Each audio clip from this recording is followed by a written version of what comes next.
সন্দীপের শালিকার বাড়িতেও ইডির তল্লাশি। সন্দীপের শালিকার বাড়ি থেকে উদ্ধার হয়েছে উত্তরপত্র।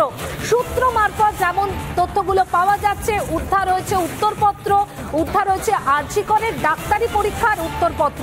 বিমানবন্দরের কাছে সন্দীপের আত্মীয়ের বাড়িতে ইডির তল্লাশি, উদ্ধার হয়েছে মেডিকেল পরীক্ষার উত্তরপত্র ও টেন্ডারের কপি। সন্দীপের শালিকার বাড়িতে ইডির তল্লাশি অভিযান এবং সূত্র মারফত যে আপডেট পাওয়া যাচ্ছে, সন্দীপের শালিকার বাড়ি থেকে উদ্ধার হয়েছে উত্তরপত্র। কিসের উত্তরপত্র? ডাক্তারি পরীক্ষার উত্তরপত্র। সূত্র মারফত এমনটাই জানা যাচ্ছে।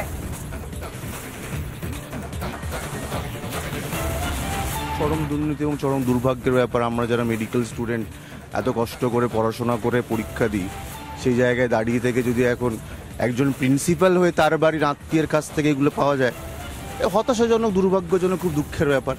এছাড়া আর কি বলবো? এটা খুবই দুর্ভাগ্যজনক বিষয় যে হাসপাতালের অধ্যক্ষ তার আত্মীয়ের বাড়িতে আনসার শিট। একদম, এটা খুবই দুর্ভাগ্যজনক বিষয়। আর কিছু বলার নেই, এই যে দুর্নীতি যা চলছে সেটাই হিসেবেই দেখা যাচ্ছে। আমাদের জন্য এটা দুর্ভাগ্যজনক যে এরকম ঘটনা আমরা দেখছি। আন্দোলনকারী জুনিয়র চিকিৎসক তারা বলছেন একদমই দুর্ভাগ্যজনক বিষয়, কারণ সন্দীপের শালিকার বাড়ি থেকে কেন ডাক্তারি পরীক্ষার উত্তরপত্র মিলবে? সূত্র মারফত এই খবরে কিন্তু এই মুহূর্তে উঠে আসছে, কারণ সন্দীপের শালিকা তার বাড়িতে কোনোভাবেই উত্তরপত্র থাকতে পারে না, এমনটাই কিন্তু দাবি করছেন আন্দোলনকারী জুনিয়র চিকিৎসকরা। এই মুহূর্তে যে আপডেট আমরা পাচ্ছি, সন্দীপের শালিকার বাড়িতে ইডির তল্লাশি অভিযান এবং সেই তল্লাশি অভিযান থেকে শালিকার বাড়ি থেকে উদ্ধার হয় ডাক্তারি পরীক্ষার উত্তরপত্র। সূত্র মারফত এমনটাই জানা যাচ্ছে। এরই পাশাপাশি বিমানবন্দরের কাছে সন্দীপের আত্মীয়ের বাড়িতে ইডির তল্লাশি, উদ্ধার হয়েছে মেডিকেল পরীক্ষার উত্তরপত্র এবং টেন্ডারের কপিও। অলরেডি 27 জন মানুষ মারা গিয়েছেন, 7 লক্ষর ওপর মানুষ পরিষেবা পায়নি, কাজ করছেন না জুনিয়র ডাক্তাররা এবং রেসিডেন্সিয়াল ডাক্তাররা অনেকেই। 1500 সিরিয়াস কেস, এমার্জেন্সি কেস যাদের হার্ট অ্যাটাক হয়েছে, তারাই 32 দিন ধরে অপেক্ষা করছে। আমরা প্রথম দিন ডাক্তার দেখিয়েছিলাম, দেখেছে আমাদের ডাক্তার, অসুবিধা হয়নি। আজকে আবার আসতে বলেছে, তাই আমরা এসেছি। পেশেন্টের যে রোগ হয়েছে, যেটা প্যানক্রিয়াটাইটিস, সেটা গ্যাস্ট্রো সার্জারি বিভাগে অপারেশন হয়েছে। পেশেন্ট ভর্তি আছে উপরে। আপনি কি সিনিয়র ডাক্তারদের দেখতে পাচ্ছেন না? কারণ 93,000 সিনিয়র ডাক্তার আছে আমাদের এখানে।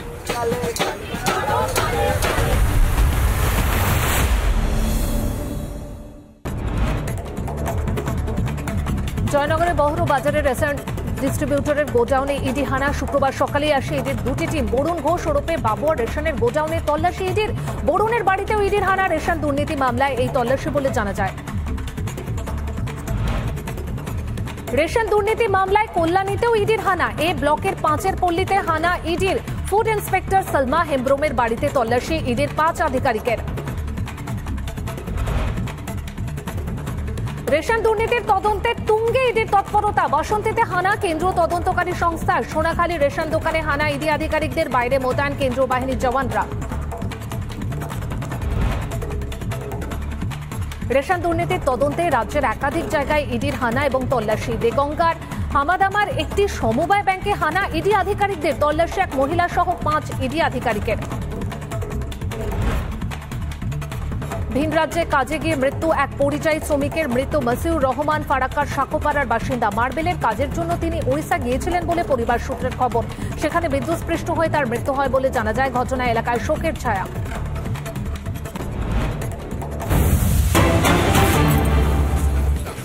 এই মুহূর্তে আরো একটি ব্রেকিং নিউজের দিকে নজর রাখবো। সিবিআই পরিচয় দিয়ে বীরভূমে লুঠের অভিযোগ।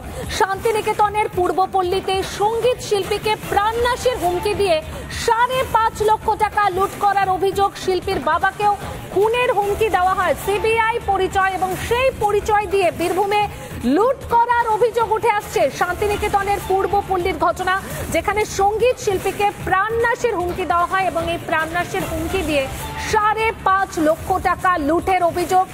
শিল্পীর বাবাকেও খুনের হুমকি দেওয়া হয়। সিবিআই পরিচয় দিয়ে বীরভূমে লুটের অভিযোগ, যে অভিযোগ সামনে আসছে এই মুহূর্তে।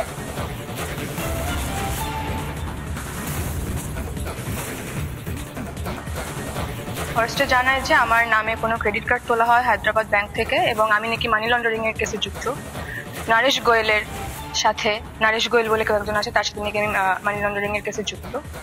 তো তো এই বলে আসলে কনভারসেশন শুরু করা হয় that I am under arrest, I am suspect money laundering এর কেসে। তো এটা নিয়েই কনভারসেশন আসলে শুরু হয় এবং শেষ হয় হচ্ছে আমার টাকা নিয়ে, আমাকে মার্ডারের হুমকি দিয়ে, আমার বাবাকে মার্ডারের হুমকি দিয়ে তারপর শেষ হয়। কত টাকা? ওভার 5 লাখ করা হয়েছে। প্রশাসন হেল্প করছে, ইনভেস্টিগেশন চলছে, সাইবার ক্রাইমেও চলছে এখন।